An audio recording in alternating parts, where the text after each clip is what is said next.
بسم اللہ الرحمن الرحیم وبہ نستعین السلام علیکم ورحمۃ اللہ وبرکاتہ نحمدہ ونصلی علی رسولہ الکریم اللہم صلی وسلم وزد وبارک علیہ وعلی آلہ وصحبہ وبارک حالہ وعلی من لدیہ صلاۃ وسلاما علیک یا رسول اللہ صلی اللہ تعالی علیہ وسلم۔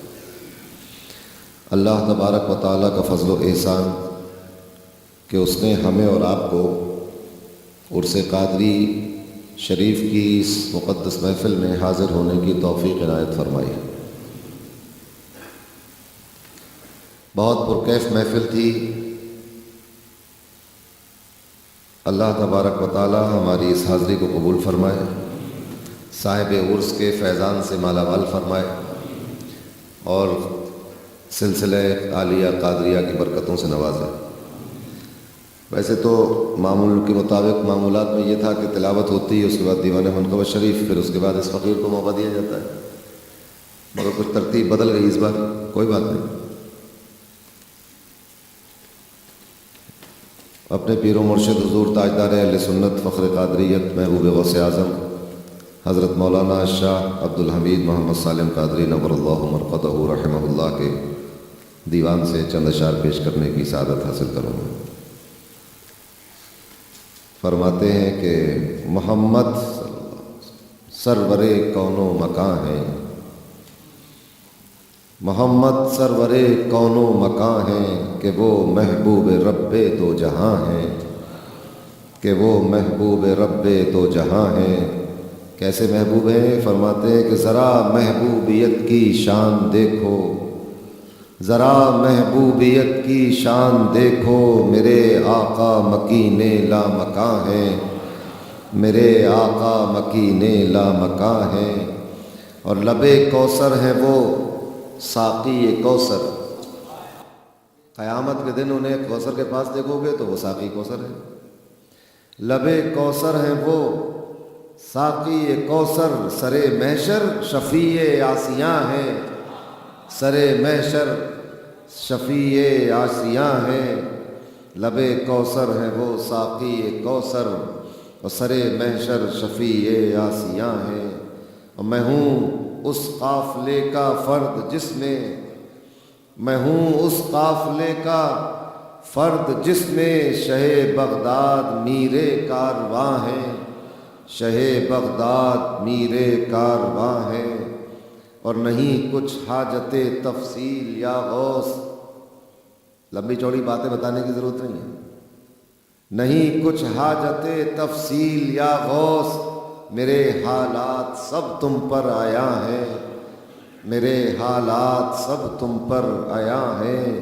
اور خدا را ایک نگاہ لطف ہم پر، خدا را ایک نگاہ لطف ہم پر، کہ ہم سب بھی گدائے آستاں ہیں، کہ ہم سب بھی گدائے آستاں ہیں۔ اور زمانہ گر مخالف ہے تو کیا غم، غم کرنے کی بات تھوڑی ہے۔ زمانہ گر مخالف ہے تو کیا غم، میرے حامی میرے اچھے میاں ہیں، میرے حامی میرے اچھے میاں ہیں۔ اور شہ عبد القدیر پاک سالم، شہ عبد القدیر پاک سالم بلا شک نائب غوث جہاں ہیں، بلا شک نائب غوث جہاں ہیں۔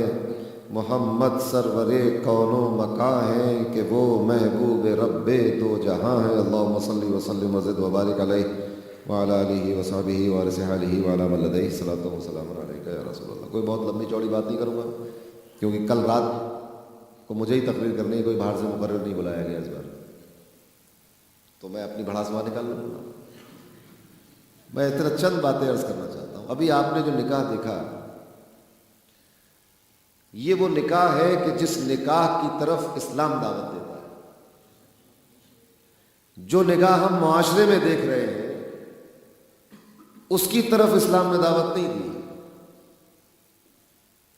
دین نے اس نکاح کی طرف بلایا ہے کہ جس میں لالچ نہ ہو، مانگ اور ڈیمانڈ نہ ہو، لڑکی پر یا لڑکی کے گھر والوں پر کوئی بوجھ نہ بنے، کوئی دہیج اور جہیز اور رقم اور پیسہ اور سامان اور گاڑی نہ ہو، بلکہ دولہا خود اپنے خرچ پر دلہن کی رخصتی کرا کر لائے۔ یہ ہے اسلامی معاشرے کا نکاح اور شادی۔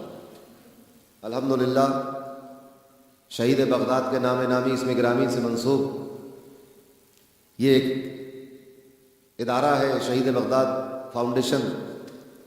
تو اس کے تحت کوشش کی جاتی ہے کہ اس طرح شادیاں ہوں کہ اس میں جہیز کی اور بار کی اور سامان کی اور پریشانی کی بات ہے۔ لوگ یہ سمجھتے ہیں کہ یہ نکاح غریبوں کے لیے ہے، کوئی زکوٰۃ اور چندے اور فطرے کے پیسے سے یہ شادیاں کرائی جا رہی ہیں، اس میں کوئی پیسہ نہیں خرچ ہو رہا، نہ کوئی اس میں زکوٰۃ اور فطرہ اور چندہ ہے، نہ کوئی یہ لوگ غریب لوگ تھے جو بیٹھے تھے سیرا پہنے ہوئے بھی امامہ باندھے ہوئے۔ یہ سب پڑھے لکھے ایجوکیٹڈ لوگ، کوئی ایم ایس سی کیے ہوئے، برسر روزگار ہے، کوئی باہر جاب کر رہا ہے، کوئی اپنا کھا رہے ہیں کما رہے ہیں۔ تو لوگ یہ سمجھتے ہیں کہ جن کے پاس کچھ نہیں ہوتا کہ جو ہے وہ اس طرح کی تنظیمیں شادی کرا دیتی ہیں، تو یہ وہ والی شادی نہیں ہے۔ یہ نکاح خالص اس جذبے کے تحت ہے کہ ہم بھی ویسا ہی کام کریں گے جیسا ہمارے آقا نے کیا اور کروایا، صرف اللہ کی خاطر اور دین کی نشر و اشاعت کی خاطر،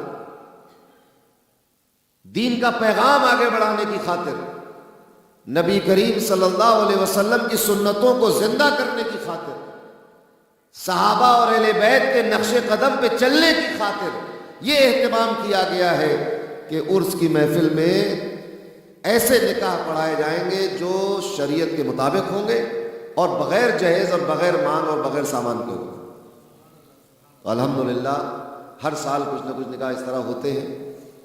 آج ایک نکاح جو پڑھایا جس میں وکیل نوید خان صاحب تھے ہمارے پڑوسی، یہ نوید خان کی بھانجی کا نکاح آج ہوا ندیم سر کے ساتھ۔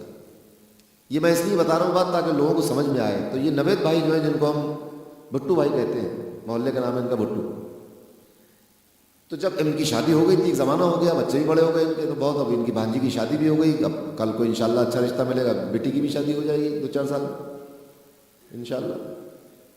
تو جب شہید بغداد تحریک چلی کہ بغیر جہیز کے شادیاں ہوں، تو بھٹو بھائی نے، نوید خان صاحب نے اس تحریک کے اس پیغام سے متاثر ہو کر اپنے گھر میں یہ بات کی کہ یہ بتاؤ بھئی ہمیں جو جہیز ملا تھا اس میں کتنے پیسے خرچ ہوئے تھے۔